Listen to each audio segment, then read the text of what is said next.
Ya, semua senjata, semua moncong senjata mengarah ke Jokowi.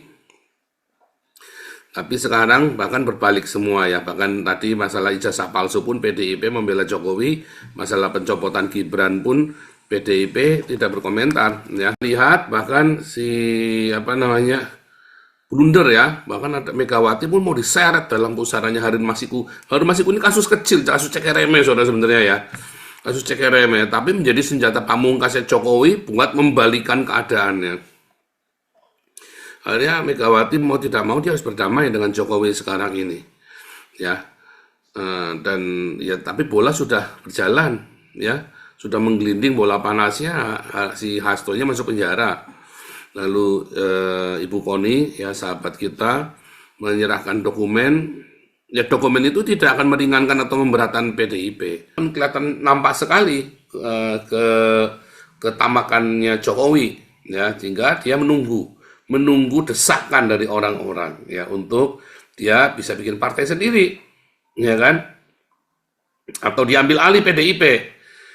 Mau nggak mau ya PDIP harus serahkan kepada Jokowi, harus serahkan ke partai itu kepada Jokowi ya, atau kroninya Jokowi. Tetapi saya rasa Megawati terlalu gengsi untuk menyerahkan kepada Jokowi, ya, terlalu gengsi. Dan Jokowi lagi nunggu. Dan kalau PDIP akan dipegang Jokowi ya akan terjadi luar biasa nih ya, apa namanya, super power yang luar biasa, tak terkalahkan, tak tertandingi. Dan itu ditakutkan oleh semua politikus. Nubuatan Nabi 26, Jokowi tidak akan tidur tenang.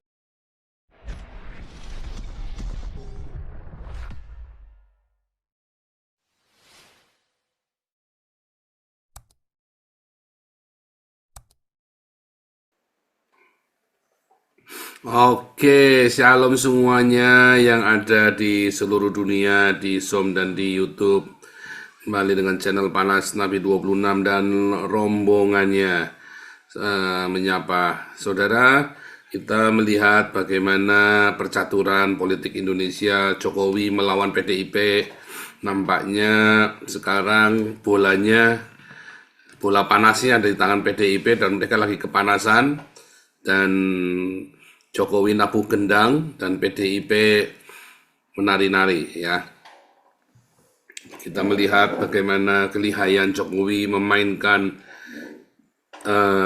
bidak caturnya ini ya. Cukup begitu lihai dari yang semula semua senjata, semua moncong senjata mengarah ke Jokowi.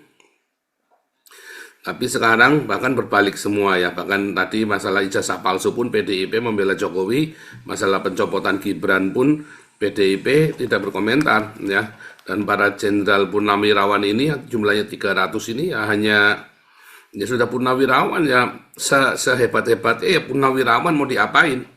Kecuali mereka seperti Luhut atau seperti apa namanya, seperti Prabowo, seperti Luhut yang di dalam langsung, atau mereka punya partai politik. Ya, tetapi mereka semua sudah ada di luar partai politik ya, mereka nggak bisa apa-apa kecuali mereka ada di dalam MPR atau mereka ada sebagai partai politik. Nah, bahkan tadi kita lihat bahkan si apa namanya blunder ya, bahkan ada Megawati pun mau diseret dalam pusarannya Harun Masiku. Harun Masiku ini kasus kecil, kasus cek remeh saudara sebenarnya ya, kasus cek remeh, tapi menjadi senjata pamungkasnya Jokowi buat membalikan keadaannya. Akhirnya Megawati mau tidak mau dia harus berdamai dengan Jokowi sekarang ini, ya. Dan ya tapi bola sudah berjalan, ya, sudah menggelinding bola panasnya. Si Hastonya masuk penjara. Lalu Ibu Koni, ya sahabat kita, menyerahkan dokumen. Ya dokumen itu tidak akan meringankan atau memberatkan PDIP, tetapi itu hanyalah sebuah informasi saja, ya, sebuah informasi bahwa memang ada upaya-upaya pembubaran PDIP ya, sama saja seperti Jokowi ngacak-ngacak Golkar, Jokowi ngacak-ngacak PAN, Jokowi ngacak-ngacak Partai Demokrat ya, dan P3 termasuk si tadi Romli ya kan, si Romli itu kan bekas P3. Terus si siapa itu waktu di Demokrat tuh dicak-acak ya, anak buahnya SBY itu, temennya Pak Tobing itu, saya lupa itu namanya itu ya, yang dikiranya heboh sekali ya. Wah tuh bikin Partai Demokrat tandingan, termasuk Golkar ya, acak-acak semua ya. Kalau Golkar pinter ya, mereka udah lihai. Sebelum diacak-acak, dia masuk dulu ya, dia pro Jokowi dulu. Supaya jangan diacak-acak, ya kan? Jadi tetap solid partai Golkarnya ya kan. Daripada diacak-acak, nah, dia tahu permainannya, kartunya udah kalah. Nah, saya tidak tahu ya betapa lihainya Jokowi ini yang memainkan semua kartu-kartunya dia ya. Dan ya ini sebenarnya harus diakui ya, harus diakui dia lihai, ya kan? Tetapi memang nggak selesai di sini, ya kan? Masih ada lagi yang lain-lain. Ya bahkan ini sekarang Jokowi melaporkan para pelapor ijazah palsu itu. Nah, ya tentu saja menang ijazah palsu. Dan sengaja itu digelembungkan oleh Jokowi sebagai pengalihan isu yang lain. Sementara Anda sibuk, ya kan, dengan masalah ijazah palsu, dia lagi bikin macam-macam. Dan sekarang dia ada di Roma. Mengapa dia ke Roma, saudara ya? Diutus oleh Prabowo ke Roma. Apakah kesempatan Prabowo untuk dia bisa leluasa, sehingga Jokowi diutus ke Roma dulu, sehingga Prabowo bisa lebih leluasa berjalan. Tetapi Jokowi adalah garansi, ya. Jokowi adalah garansi untuk terpilihnya Prabowo menjadi presiden. Ya kan seperti garansi, seperti asuransi, bank garansi ya, seperti bank garansi, sehingga Prabowo tidak mungkin kalah. Ya. Dan saat ini terbukti Prabowo menang, dan sekarang memang terjadi polemik yang luar biasa. Ya, pro dan kontra yang saya rasa hanya 30% dari politikus dan rakyat Indonesia, yang 30% ini yang menentang Jokowi, yang 70% saya kira mereka antara abstain atau mereka tetap pro Jokowi ya. Dan kita melihat ya. Dan sekarang Megawati lagi ketar-ketir dengan dia disebut-sebut, walaupun tentu saja KPK bisa saja menghentikannya. Tapi kalau diteruskan, ya Mega pasti akan disebut juga nama itu ya. Dan KPK akan melakukan penyelidikan lanjutan. Kalau penyelidikan lanjutan terserah KPK ya kan. Mau nyangkutin Mega apa enggak terserah KPK. Ya kan? Anda kalau nyebut siapa saja waktu BAP semua seharusnya dipanggil. Tetapi terserah penyidiknya. Kalau menurut penyidiknya sudah cukup, ya siapapun yang disebut di nama itu tidak perlu dipanggil. Ya kan? Nah, itu memang ironik ya, sistem hukum Indonesia ini ya memang tebang pilih. Mau Anda terima nggak terima, mau nggak mau itu memang tebang pilih. Anda terimalah kenyataan, makanya Indonesia nggak akan maju. Nggak bisa. Sistem hukumnya Indonesia, bahkan PDIP sendiri sudah melacurkan dirinya, ya kan? Bukan lagi Pancasila sejati. Sama seperti Soekarno, dia melacurkan dirinya dengan partai Islam, dengan Islam. Jadi PDIP pun melacurkan dirinya dengan Islam. Runtuh, rontok ya. Dan dia meneruskan warisan Soekarno untuk mengutuhi Israel. Runtuh PDIP ini ya. Sudah tidak sanggup, nggak bisa. Saya rasa untuk pemilu ke depan PGB udah rontok, udah selesai. Kalau Jokowi bikin partai, mungkin malah Jokowi yang menang, ya. Kalau Jokowi bikin partai sendiri, ya. Dan saya lihat Jokowi pasti ancang-ancang ke sana, ya, diancang-ancang ke sana. Namun kalau dia bikin partai, tentu saja akan kelihatan nampak sekali ketamakannya Jokowi, ya, sehingga dia menunggu desakan dari orang-orang, ya, untuk dia bisa bikin partai sendiri, ya kan? Atau diambil alih PDIP.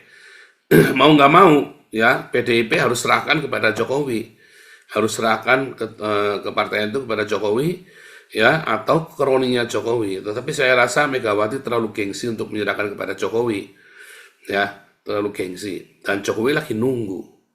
Dan kalau PDIP akan dipegang Jokowi ya akan terjadi luar biasa nih ya, super power yang luar biasa, tak terkalahkan, tak tertandingi. Dan itu ditakutkan oleh semua politikus ya. Karena nanti bisa terjadi orde baru, babak baru ya, yang dilawan oleh Jokowi ini, dan mengerikan sekali. Karena dia lihai sekali. Cuman sama seperti nubuatan Nabi 26, Jokowi tidak akan tidur tenang. Ya, sama seperti dia memfitnah Israel ya, dan mengutuki Israel setiap hari, maka tiap hari pun dia akan dikutuki oleh rakyatnya sendiri.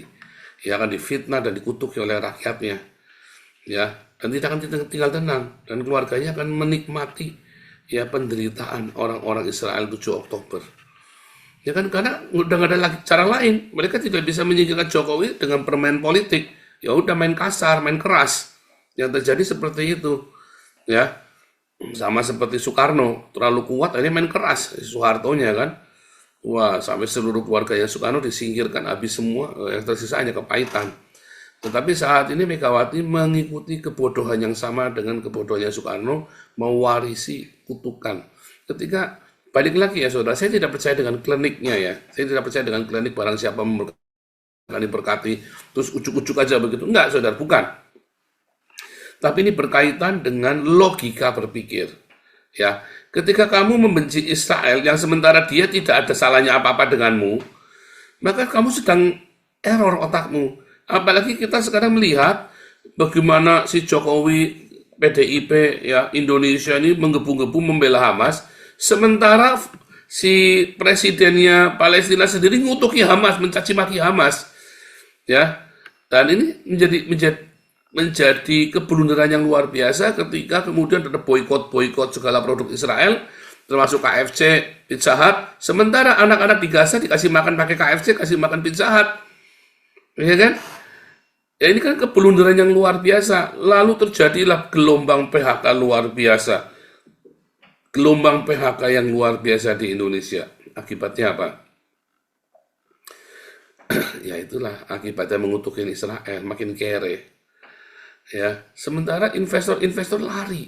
Kenapa? Wah, ini orang otaknya nggak sehat nih. Otaknya nggak sehat. Ya, orang Indonesia otaknya nggak waras. Investor lari semua. Terbukti kan sudah saya bilang, udah nggak bakal mau. Bahkan LG, tapi alasannya macam-macam. Oh, enggak, memang kita yang mutusin. Oh, siapa bilang goblok kamu? Nggak mungkin. Memang ya penuh dengan retorika. Tesla, oh memang kita nggak butuh ya, gundul mupeang si Luhut itu ya. Semua itu hanya sandiwara semua. Nyatanya kamu udah bangkrut Indonesia ini. Indonesia sudah kolaps, sudah bangkrut. Ya. Bulan Mei akan terjadi Krismon ya, tinggal beberapa hari lagi. Aduh, serem kalian di bulan Mei entar terjadi apa ya. Tetapi jangan khawatir, orang-orang Tionghoa dan orang-orang Kristen, jangan khawatir. Pesan saya, terus lakukan berdiakonia. Bagi-bagi makanan setiap hari. Support ya, Yayasan Damaris untuk membagi makanan. Support ya, support. Supaya selalu ada makanan dibagi. Kemarin ada MBG, MBG ya, Yayasan MBG. Kalah saudara, ini tidak bisa, ditipu sama pejabat-pejabatnya Prabowo.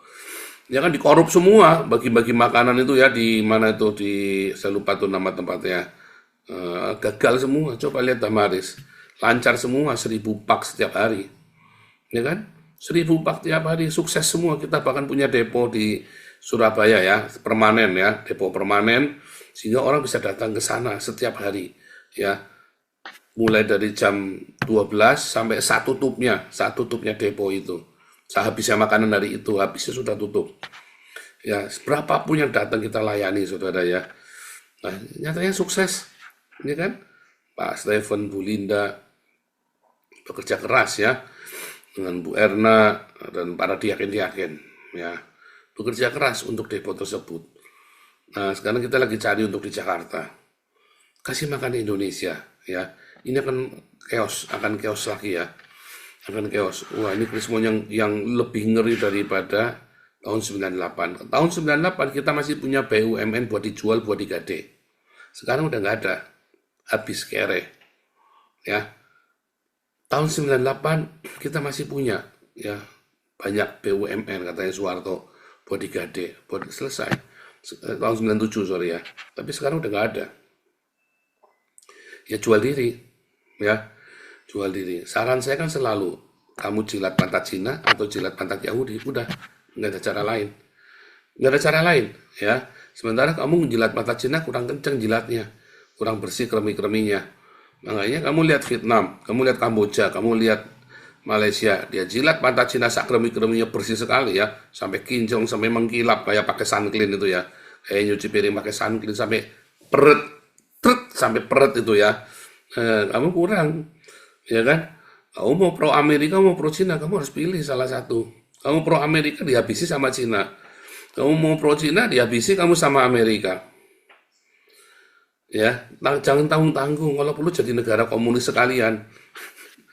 Ya, kalau perlu Pancasilanya jadi komunis sekalian. Ya kan, karena demokrasi itu hanya bagi manusia yang beradab. Ya terbukti di Eropa dan di Amerika ya, pluralisme dan demokrasi itu nggak jalan untuk orang-orang Islam ini, untuk Arab-Arab ini. Demokrasi itu hanya bagi masyarakat beradab yang non-Islam. Bagi Islam nggak cocok, cocoknya ya komunisme atau ya pakai sistem itu tadi, ya pakai sistem komunisme atau sosialisme, bahkan sistem khilafah aja gagal kok di Arab. Gagal, kamu hanya bisa cocok dengan sistem apa komunis. Dengan komunis, Iran dalam sistem komunis berhasil. Begitu ganti dengan syariah, remuk Iran itu. Dulu sistem komunis berhasil maju, dia kuat jaya. Ya kan? Demokrasi itu hanya layak bagi orang-orang beradab. Ya, oke, itu kata pengantar dari saya ya. Sekarang kita kasih seperti biasa Pak Permesta dulu ya, supaya ngomong panjang lebar. Fokus ya, kita jangan ganti topik, jangan kemana-mana. Kalau kita ganti topik repot kita nanti kayak nggak berkelas ya. Kita fokus. Pak Permesta silakan.